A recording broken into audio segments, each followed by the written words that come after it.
Welcome back to another video. This is the second video in the 6-part series where we discuss all things talent. I know we touched on it briefly last video, but in today's video we're going to be taking a deeper look into the world of talent transfer and how it can influence sport as a whole. So, what is talent transfer? Talent transfer is like the transfer window in football, where a player chooses to move from one club to another. Yet in this situation, it provides a unique opportunity for athletes to pursue a career in an alternative sport. Many professionals see this as a fast track talent identification system that targets athletes who are approaching the end of their careers. UK Sport 2007.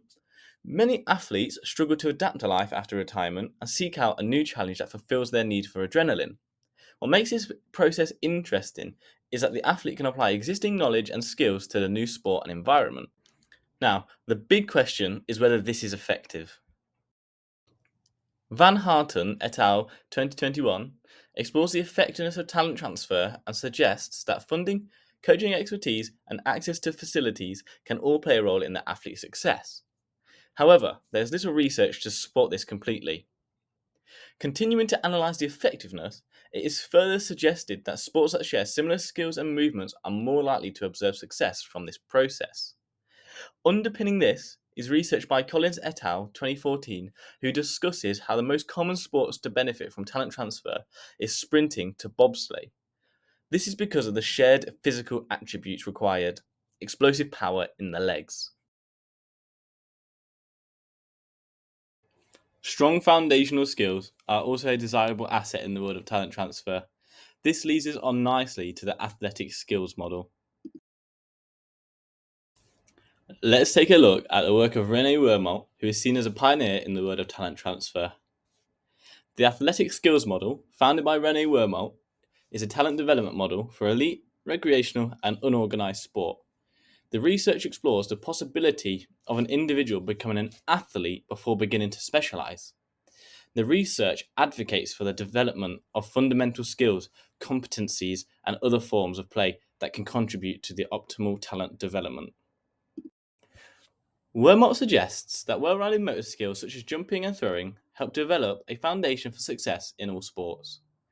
This, along with the reduced injury risk and improved performance, help the ASM to ensure physical activities are more enjoyable and sustainable.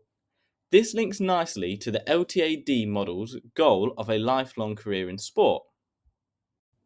It is important to recognise that this is aimed at building the foundations for a successful career in sport, whether that be professionally or recreationally. Wormalt was a big believer in first an athlete, then a specialist, which links back to our previous video on early diversification and sampling.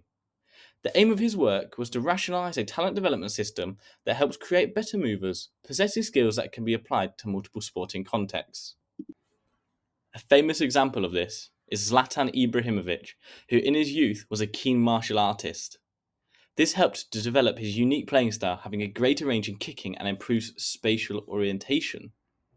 It is evident within his game that he has increased levels of power and flexibility in the lower body, providing him with a distinguished acrobatic style of play.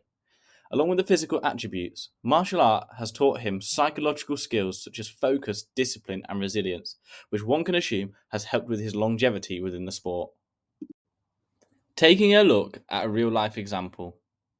Interestingly, one of the big believers in talent transfer is British weightlifting, who actively uses talent system to identify potential athletes.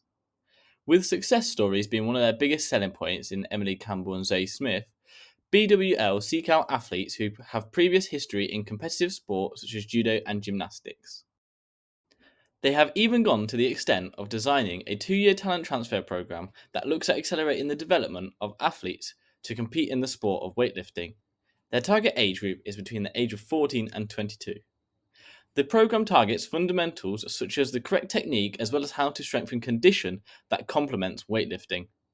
Rather than looking for athletes that can already weightlift, BWL look for the athletes with components of fitness that have proven to be beneficial in lifting weights, such as flexibility. Overall, now we have taken a trip through the world of talent transfer, do we think it's effective? Talent transfer certainly has the potential to be an effective method of sourcing athletes if used appropriately, as demonstrated by British weightlifting. It also has the potential to be ineffective if the selection process is subpar. For those early specialisation sports, such as gymnastics, which are typically short careers, it provides an opportunity to apply those skills into something new. The athletic skills model by Rene Wormalt is an interesting talent identification method that we'll tap back into in a later video. His idea of training to become an athlete prior to specialist broadens the opportunities for the individual as they develop. So, that brings us to the end of talent transfer. Tune into the next video where we'll be exploring the biological perspectives in talent and talent identification.